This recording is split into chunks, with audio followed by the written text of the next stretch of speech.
AITA for not letting my friends use my backyard for their wedding because they do not want me to bring a plus one. I, 30M, recently bought my grandparents' house.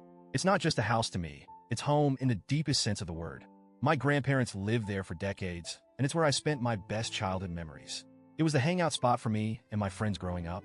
Late nights by the lake, summer bonfires, sneaking beers when we were teenagers, sleepovers in the gazebo. It was the place where life happened. One of my closest friends, Dave, 31M, was practically raised at that house too.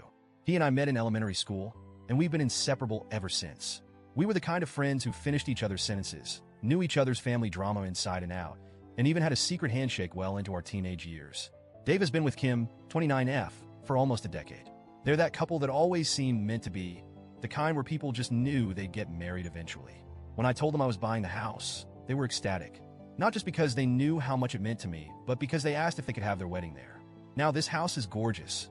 It has a huge backyard, a lake, and a stunning gazebo that my grandfather built himself. When Dave and Kim asked if they could have their wedding ceremony at the gazebo, I immediately said yes. I was honored. It felt like a full-circle moment. Two of my closest friends getting married at the place where we grew up together. I didn't hesitate for a second. At the time, I was in a relationship with my girlfriend, Leslie, 30F.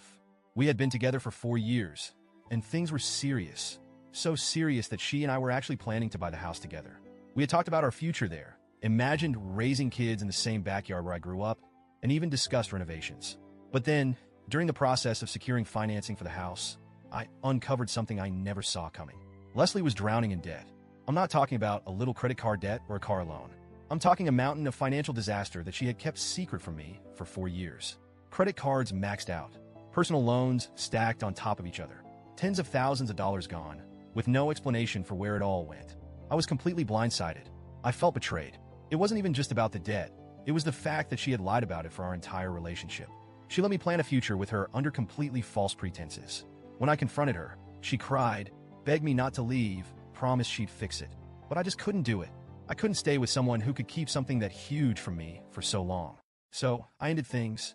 That was 6 months ago. Here's where things get messy, eh? I met Leslie through Kim because they're cousins. Kim and Dave are the ones who introduced us. And at first, it was great. We all got along, we double dated all the time, and I honestly thought Leslie was the one. So, obviously, the breakup caused a lot of tension. Leslie did not handle it well. She was convinced we'd get back together.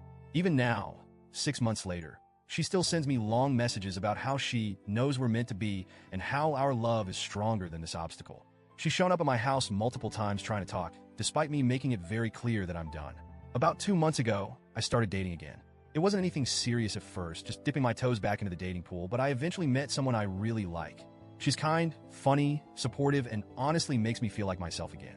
For the first time in a long time, I felt genuinely happy with someone new. Then last week, Dave and Kim invited me over for dinner. I thought it was just a casual hangout, but it quickly became clear that they had something specific to talk about. That's when they hit me with this. We need you to not bring a date to the wedding. At first, I thought they were joking. I literally laughed.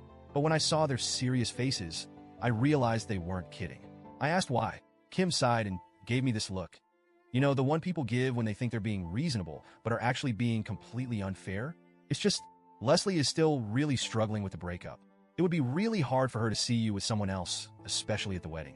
We just want to avoid any unnecessary drama. I was stunned. So let me get this straight. They're asking me to host their wedding at my house, on my land, using my gazebo, but I'm not allowed to bring a date? Because my ex, who I want nothing to do with, might feel uncomfortable? I told them, as calmly as I could, that their request was completely unfair, that they had no right to dictate my personal life, especially at a wedding they were holding at my house. Kim got defensive, saying it wasn't about me, but about keeping the peace. It's just one day.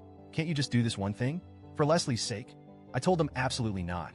If this was their condition, then they needed to find a new venue. Dave and Kim are furious. The wedding is in April, which means they now have less than 3 months to find a new venue. They claim I'm being petty and vindictive, and that I'm ruining their wedding over something small. Kim even accused me of doing this just to get back at Leslie, which is insane. I just don't think it's fair to ask me to put my own happiness on hold for my ex's feelings, especially at my own house. Mutual friends are split. Some think I'm being completely reasonable.